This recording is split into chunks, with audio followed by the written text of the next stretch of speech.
시원하게 은혜 받으세요. 예. 한 번 더. 예. 당신에게 좋은 일이 일어납니다. 예. 어떤 분은 언제 봤다고 당신이야? 그러지 마시고요. 당신에게 말한 대로 됩니다. 크리스찬의 말에는 예수 그리스도의 능력이 담겨 있습니다. 그래서 무엇을 말하든지 긍정적이고 적극적이고 창조적인 말을 할 때 그 말한 대로 된다는 하나님의 약속의 말씀이 저와 여러분에게 이루어질 줄 믿습니다. 어떤 분이 날도 덥고 도대체 사는 게 뭔지 모르겠다, 한 번씩 자기도 모르게 왜 사냐, 이런 말이 툭 튀어나와서 자기도 당황할 때가 있다고 합니다. 그렇습니다. 우리가 열심히 처절한 생존 경쟁 아닙니까? 달리다 보면요, 생존 전쟁에 지치고 내가 뭐 때문에 무엇을 바라보며 사는지를 잊을 때가 있다라는 겁니다. 내가 누구냐라는 질문은 정말 중요합니다. 여러분은 누구라고 생각합니까? 자신을. 오늘 우리도 이렇게 모인 것은 하나님을 사랑하는 마음에 모인 줄 믿습니다. 손에 있는 부귀보다 주님이 더 귀하기 때문에 모인 줄 믿습니다. 우리 찬양 올려드리고 말씀 받도록 하겠습니다.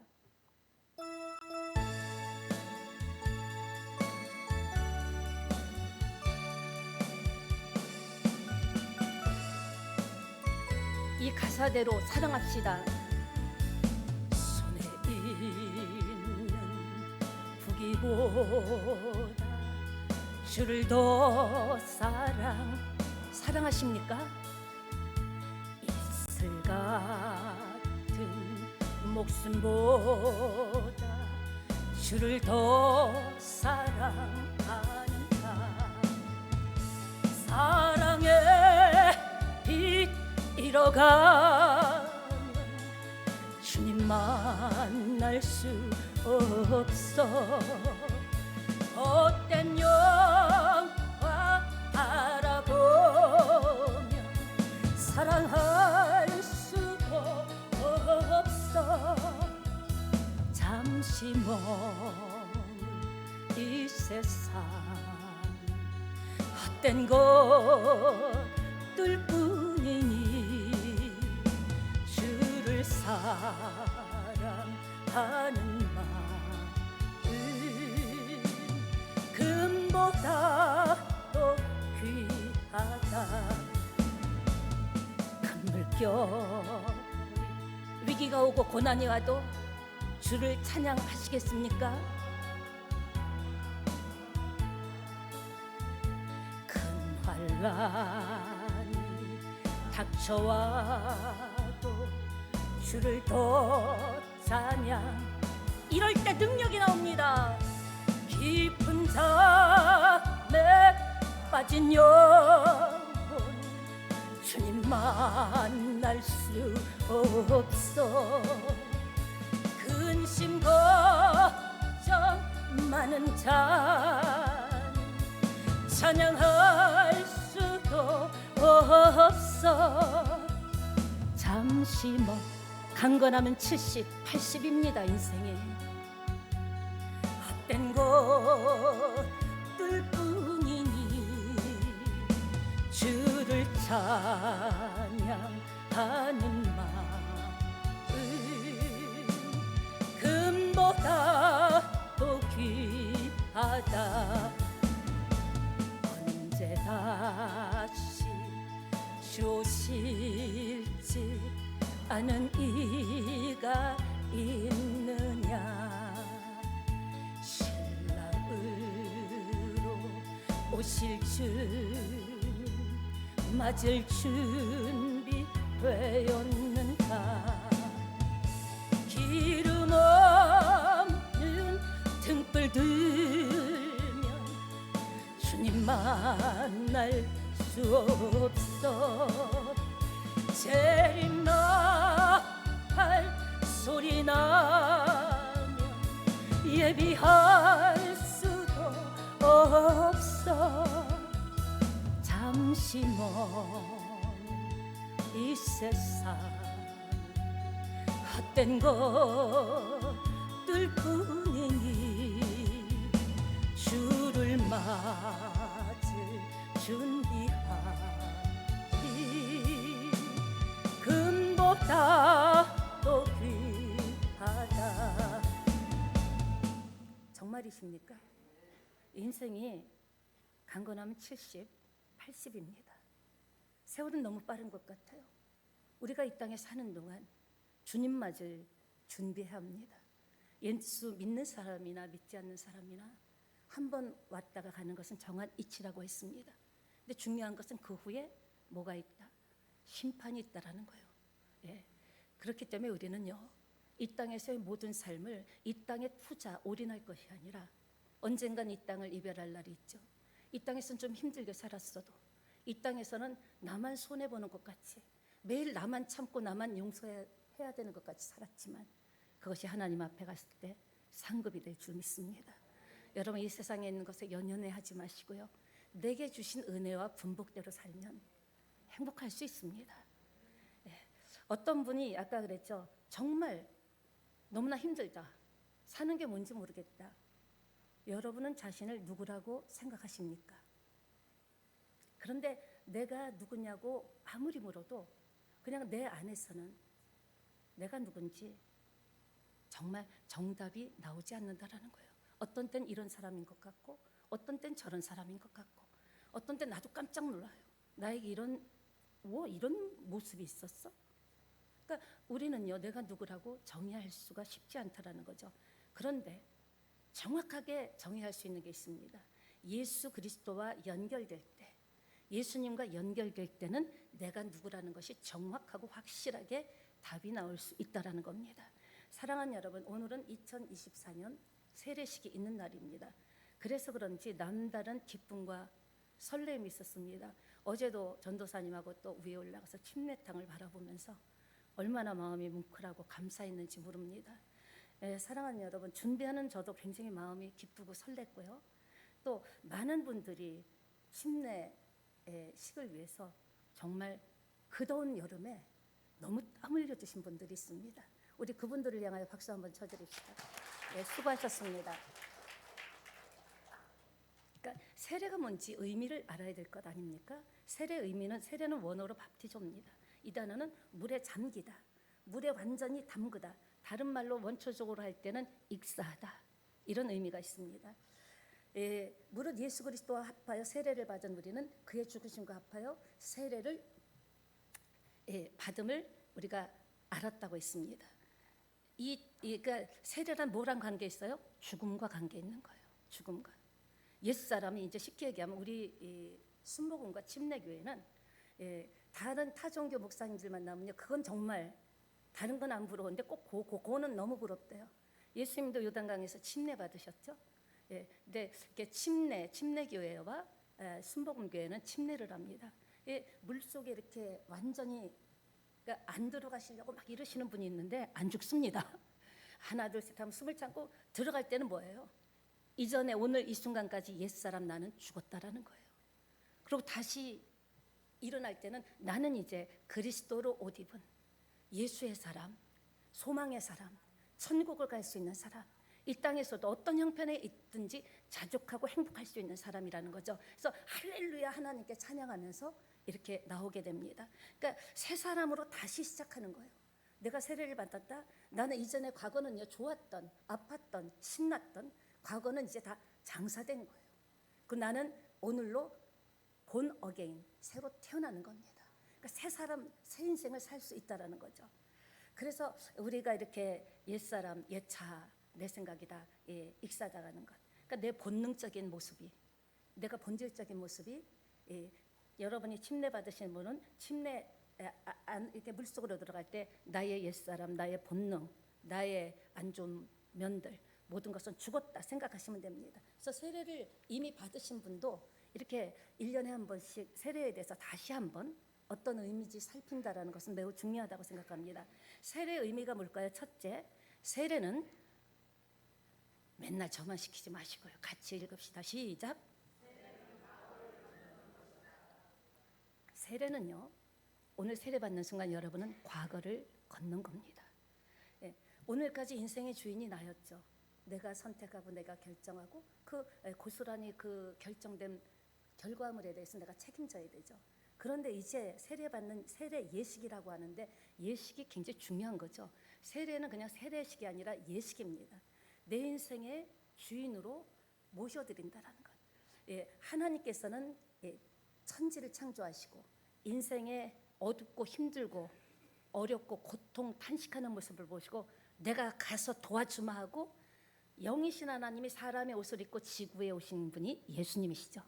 그리고 그 예수님이 부활승천하시면서 제자들에게 가지 말라고 했더니 내가 떠나는 것이 너희들에게 유익이다. 내가 떠나면 다른 보혜사 성령을 보내준다고 했죠. 우리가 이전 같으면 예수님을 만나려고 하면은 베들레헴 가야 됩니다. 예수님 계신 곳에 가야 되죠. 예루살렘에 가야 되죠. 근데 지금은 성령으로, 그 성부 성자 성령은 한 몸이라 그랬죠. 예를 들면 계란이 있습니다. 계란이지만 껍데기가 있고 흰자가 있고 노른자가 있는데 우리는 그걸 다 뭐라 그러죠? 계란이라고 하죠. 그렇습니다. 성령 하나님이 지금 이곳에 운행하고 계십니다. 성령은 영이시기 때문에 자유롭게 운행하십니다. 오늘 세례식을 기뻐하시면서 이곳에 세례받는 여러분, 이미 받은 여러분 한 분 한 분을 지금 눈여겨 보실 줄 믿습니다. 그러니까 그러니까 신랑에 의해서 신부의 운명이 갈라지듯, 요새는 좀 안 그런 것 같아요. 신부에 의해서 신랑의 운명도 갈라지더라고요. 갈라지듯이 그릇에 똑같은 물인데 물을 담으면 그릇의 모양에 따라서 물의 모양이 바뀌듯이 여러분 우리 인생에 예수를 담으면 예수님의 그런 은혜가, 예수님의 형상의 은혜가 우리에게 임할 줄 믿습니다. 그러니까 저와 여러분의 인생은 누구에게 달려 있어요? 예수님에게 달려 있습니다. 누구든지 도전할 수 있어요.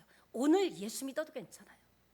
예수 오래 믿었다고 하나님의 은혜를 받는 건 아닙니다. 갈급하고 사모하는 자에게 사모하는 심령, 목마른 심령을 만족해 하신다고 했습니다. 그러니까 한번 해볼 만도 하죠. 그러니까 강아지들도 보면은 주인을 누구를 만나느냐에 따라서 귀염받기도 하고요, 간식도 먹고요, 신발도 신고요.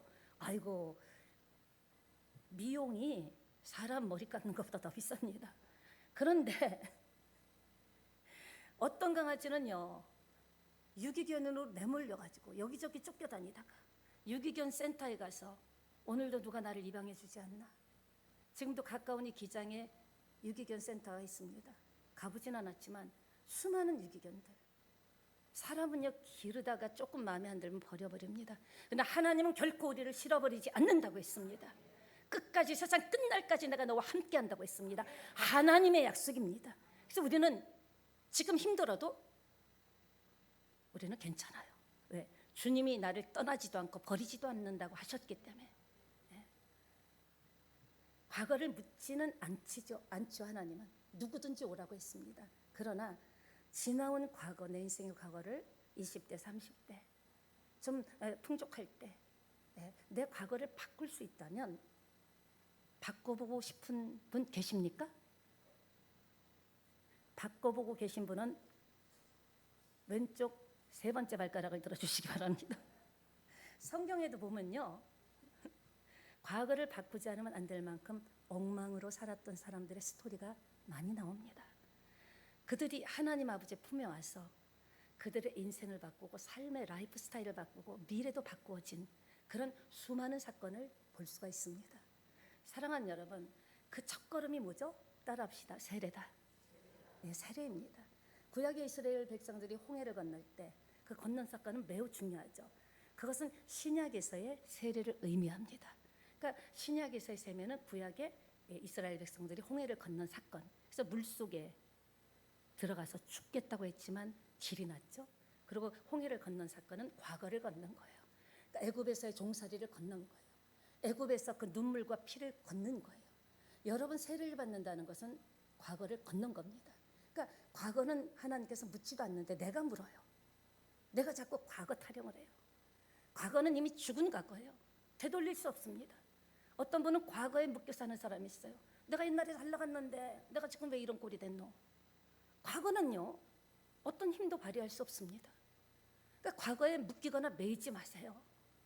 과거에 누군가에게 상처를 받았다고 그 상처에 매이지 마세요. 그거는요, 자기가 자기를 공격하는 상처가 됩니다.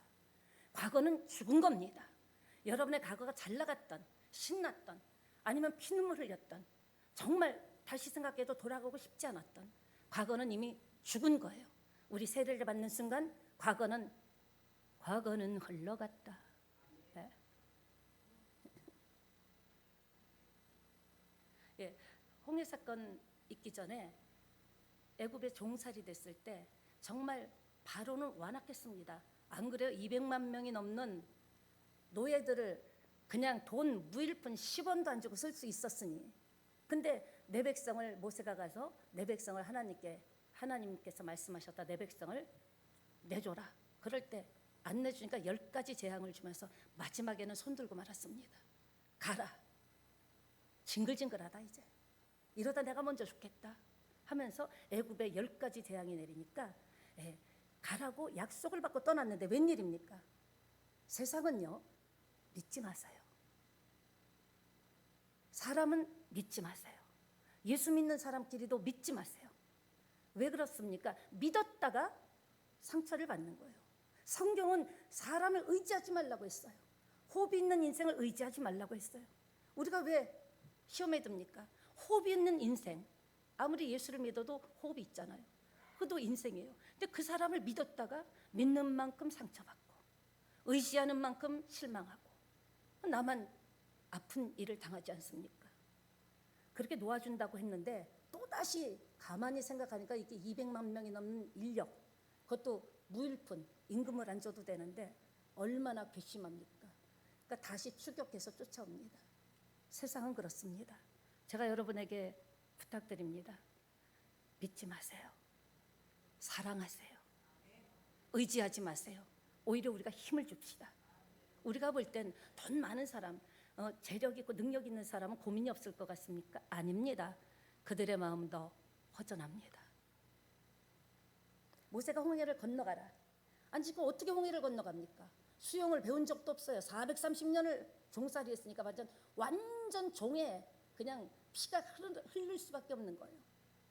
지금 튜브도 없습니다. 수영도 못합니다. 배도 없어요. 게다가 홍해 바다가 기장의 바다 같지 않습니다. 엄청 커가지고 막 삼킬 듯이 막 건널라니까 삼킬 듯이 막 덤벼드는 겁니다. 절대절명의 위기의 순간 하나님이 개입하십니다. 하나님은 저와 여러분을 결코 홀로 내버려 두지 않습니다. 하나님의 방법이 뭡니까?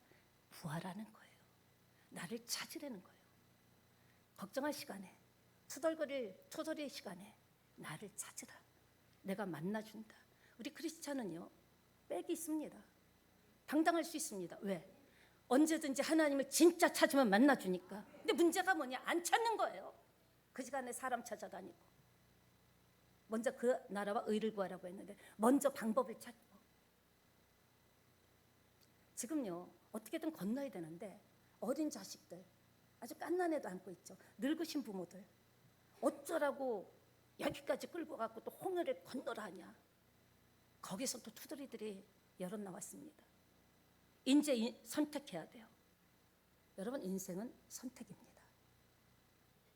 자신도 모르게 입에서 이 사람들이 원망이 터져 나옵니다. 하나님 이러려고 우리를 떠나라고 하신 겁니다. 예수 믿고도 일이 안 풀리면 원망하는 사람이 있습니다. 내가 이러려고 예수 믿었나.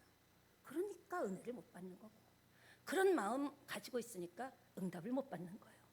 하나님 제가 이래도요, 하나님을 믿습니다. 하나님 제가 지금 이런 처지에 있지만 그 처지는 처지고, 내가 병든 건 병든 거고, 돈이 없는 건 없는 거고, 그래도 하나님을 의지합니다. 진짜 고백하면요, 치료해버리 임합니다. 삶이 풀립니다. 열립니다. 중요한 건 뭐예요? 믿음인 거예요. 믿음만이 하나님이 반응하시고, 믿음만이 하나님의 손을 움직일 수 있다는 거죠.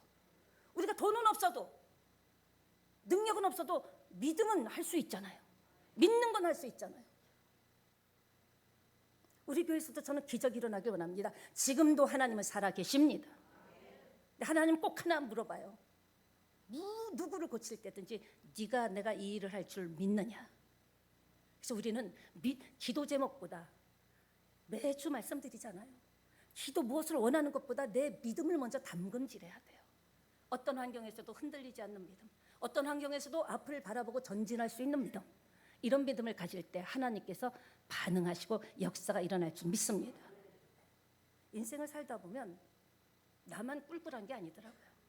나만 힘든 게 아니더라고요. 다 입을 닫고 있어서 그렇죠. 부부 문제로, 생활고로, 자녀 문제로, 질병으로, 또 뜻하지 않은 사건을 만나서 직장을 잃기도 하고 사업이 엎치락뒤치락 되기도 하고 도무지 풀릴 기미가 안 보여. 내가 이렇게 이 일하다가 그냥 어느 날 가겠구나. 늙으면 이 일도 못 하겠구나.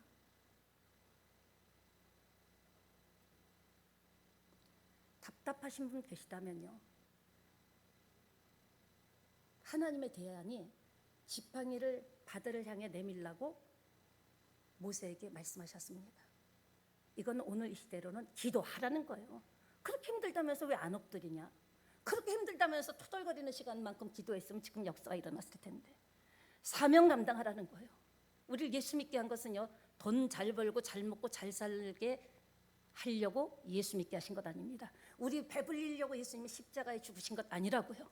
우리의 영원 구원과 천국을 위해서 주신 거라고요. 이 땅에서 잘 살아봤자 70, 80이에요. 많이 배워봤자 70, 80 되면 우리 교회만 잘 움직일 줄 믿습니다. 전도하라, 용서하라. 다도 용서 못하는데 무슨 우리가 용서를 받겠습니까? 내가 누군가를 용서할 때 내가 먼저 자유로워지는 거예요. 계속 섭섭한 것, 미운 것 얘기하다 보면요, 점점 사단이 강력하게 역사합니다. 난 너 네 꼴 못 봐. 반드시 너 한 칼 할 거야 이러면서. 먼저 용서해야 우리의 허다한 죄가 용서받고 그 용서받은 깨끗한 기도가 올라갈 줄 믿습니다. 덕지덕지 여러분 자녀가 왔을 때 완전 막 찌글찌글하고 막 온몸에서 엄마 밥 불라 그러면 뭐라 그래요? 탁 치고 씻고 와 그러죠. 기도 응답 받는 것은 하나님이 듣지 않은 것이 아니라 우리가 조건이 안 된 거예요.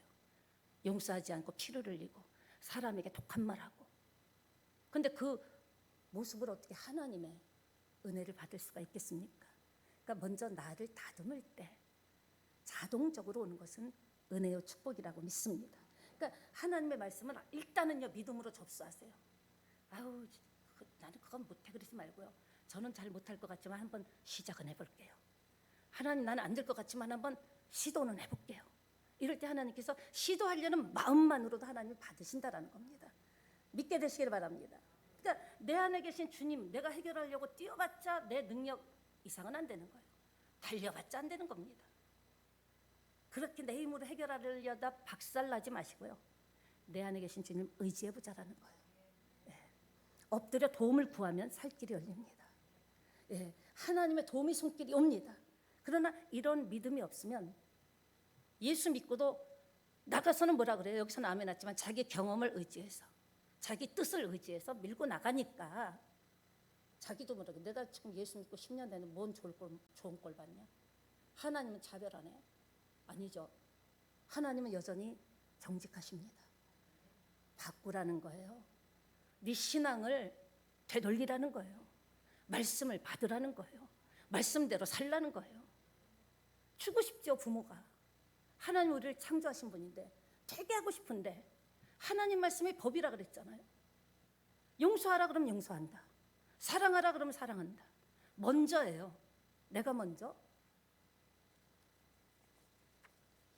홍해를 건넌 사건은 몇 가지 의미가 있습니다. 특별한 의미. 지긋지긋한 과거를 걷는 거예요. 네? 과거는 여러분의 과거는 이미 죽었어요. 죽은 과거 붙잡고요. 애통하거나 뭐 안달하지 마세요. 네? 그건 이미 죽은 과거고 나에게 어떤 영향도 못 끼칩니다. 이스라엘 백성들은 그 지긋지긋한 종살이를 벗어나서 이제 새로운 삶을 시작하게 됐습니다. 여호와께서 자, 홍해에 모세가 손을 얹었을 때 쫙 그러니까 뒤쫓아오던 애굽 병사들, 아이고 우리도 저길로 가면 되겠다. 가다가 그 펼쳐졌던 바닷길이 휙 잠겨서 손에 물 한 방울 안 묻히고. 하나님의 역사는 그런 거예요. 내가 하면요 힘들어요. 하나님이 하면요 그냥 바닷물이 다시 합쳐져라 그랬더니 쫙 합쳐져서 한 사람도 다치지 않고 어린아이 갓난아기도 다치지 않고 다 출애굽했고 그들을 괴롭히던 애굽의 군대는 다 수장된 줄 믿습니다. 여러분을 괴롭히는 문제는요 주님 말씀대로 하면 수장됩니다. 죽어버립니다. 세례는 과거를 건너는 거예요. 이스라엘의 과거, 그 종살이했던 430년의 과거를 수장시켰듯이 세례받는 순간 여러분의 과거는 죽었습니다. 죽은 자식 다시 불러내지 마시기 바랍니다. 그러니까 내가 건너간 거예요. 아니죠. 하나님이 건너가게 하신 겁니다. 혹 여러분 심령 속에 남아있는 아직도 지저분한 생각들은 끊임없이 오죠. 목사인 저에게도 별의별 생각이 다 공격해 옵니다. 예수 믿었다고 그냥 가만히 있는데 되는 건 아니에요. 그런 생각이 올 때 예수 이름으로 쫓아내야 되죠. 좋지 못한 생각, 더러운 생각, 옛날 받았던 상처의 찌꺼기들이 아무리 씻어도 안 내려가요. 배신의 아픔 때문에 억울한 잠 못 드는 밤을 지낸 분도 많습니다. 속지 마시기 바랍니다. 지난 일은 이미 죽은 과거예요. 속지 마세요. 세례 두 번째, 세례 받으면서 오늘 여러분의 모든 과거가 세례 받는 분 깨끗이 씻겨가시기를 축원합니다. 세례 두 번째 의미는 읽습니다. 네, 세례는요 주인을 바꾸는 거예요. 오늘까지는 내가 내 인생의 주인인 줄 알았죠. 내 인생은 나의 것이라고 그랬는데 세례는 뭐예요? 내가 주인 됐던 자리에 이제 예수님 앉으세요. 내 인생의 주인이 예수님이 되시는 겁니다. 그런 의미가 세례 의미입니다.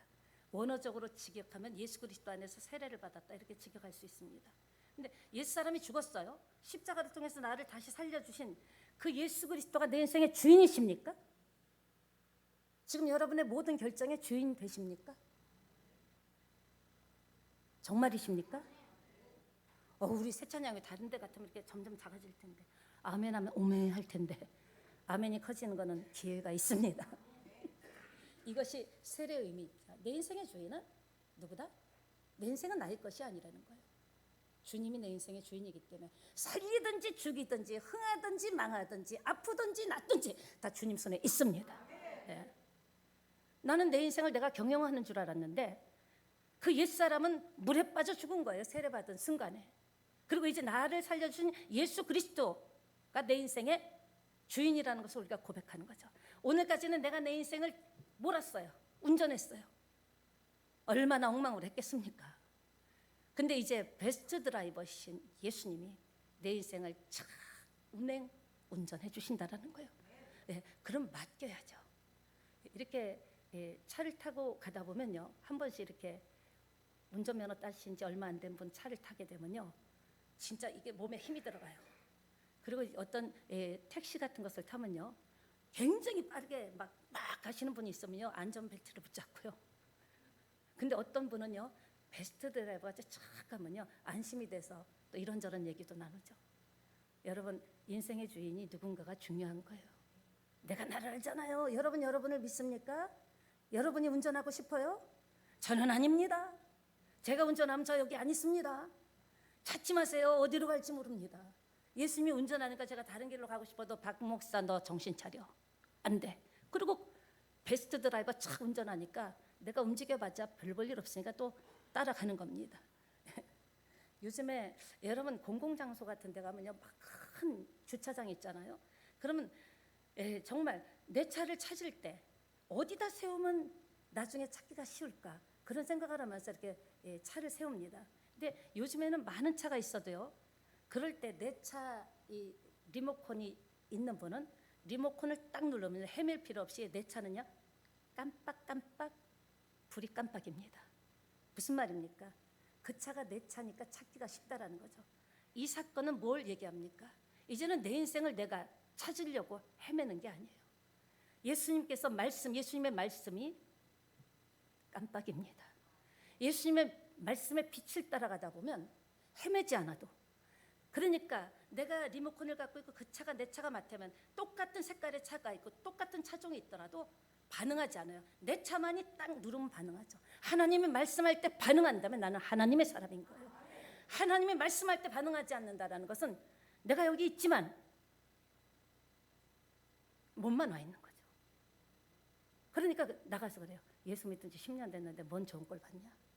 당신이 그렇게 믿으니까 그렇지. 예수님의 말씀에 반응을 할 때 역사는 일어날 줄 믿습니다. 마지막 하면 여러분 얼굴이 환해지더라고요. 세 번째, 세례는 옆에 계시면 하고 인사합시다. 세례는 하나님의 선물입니다.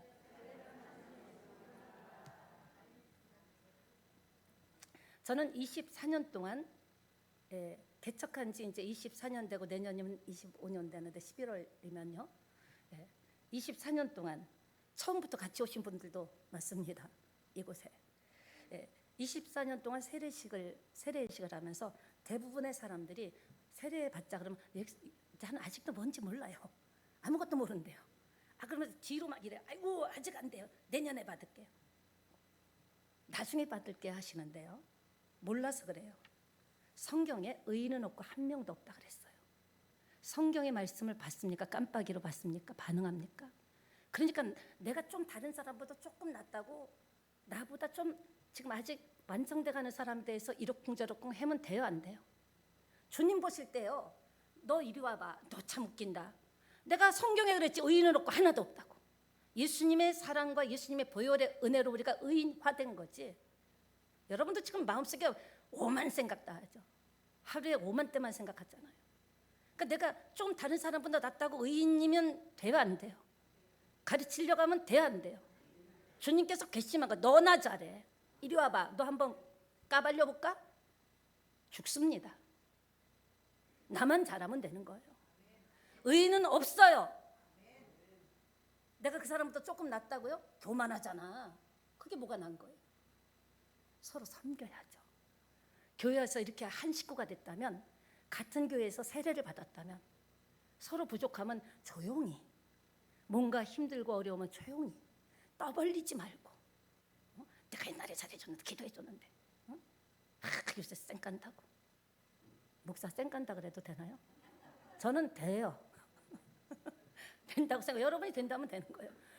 그리고 자기를 봐야지 왜 자꾸 다른 사람 봅니까? 나를 천국 가서 상급 받을 정도로 나를 다듬고 갈고 이때 당시 살 동안 나를 바꾸고, 다른 사람 안 바꾸죠. 나도 나를 못 바꾸는데 누굴 바꾸려고 그래요? 어림도 없죠. 이전에 연세가 늙으신 할머니가 세례를 받으셨는데 그러신가, 나는 아무것도 몰라. 난 아무것도 모르는데 뭘 받아 그러시더라고요.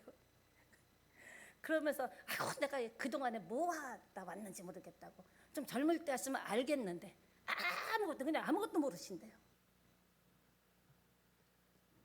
그래도 그분이 세례 받으셨는데요. 마지막에 소천하기 전에 차를 타고 황전도사님하고 갔습니다. 갔는데 가자마자 상을 탁 놓더니 힘도 없는 분이 감사하다고 예물봉투를 딱 올리더니 기도해달라고 그러더라고요. 진짜 그분을 통해서 지금도 기억할 정도로 저게 정말 예수 믿는 사람이구나. 성경을 모르면 어때요? 하나님의 뜻대로 살려고 몸부림칠 때 지금도 이 종이 기억할 정도로 정말 너무 귀한 분입니다. 함께 했던 지금 이 땅을 떠나신 많은 분들이 생각납니다. 우리 교회 어르신들은 참 점잖았어요. 지금 천국에서 예수님 품에 안겨서 정말 땅에서 많이 힘들었지. 정말 예수님과 함께 왕노릇하고 있을 줄 믿습니다. 많은 분들이 생각나네요. 할머니 얘기하다 보니까 많은 분들이 생각납니다. 말씀을 마치겠습니다. 세례는 하나님의 선물입니다. 선물을 받은 사람은 기뻐해야겠죠. 오늘 세례 받는 분들을 위해서 여러분 기도해 주시고요. 함께 기뻐하시고, 세례의 의미가 뭔지 유튜브를 통해서 다시 꼭 보시기 바랍니다. 말씀이 습자지같이 말씀을 빨아들일 때 그 말씀이 살아서 운동력이 있어서 여러분의 인생을 끌고 갈 줄 믿습니다. 우리가 오늘 여기까지 오기까지 얼마나 참 많은 일들이 있었습니까? 여러분이 오늘 예수 믿는다고 앉아있는 것요, 그냥 온 것 아닙니다. 하나님께서 그동안에 수많은 사람을 통해서 여러분에게 콜링한 거예요. 부른 거예요. 이제 힘 좀 빼고 나에게 오지 않으련, 얼마나 수고하고 무거운 인생을 지고 살았냐, 내게 맡기지 않으련. 하나님께서 죽이시겠습니까? 하나님께서 망하게 하시겠습니까? 말씀대로만 살면 역사가 일어날 줄 믿습니다. 우리 하늘의 문을 열어달라고 찬양하고 기도하도록 하겠습니다.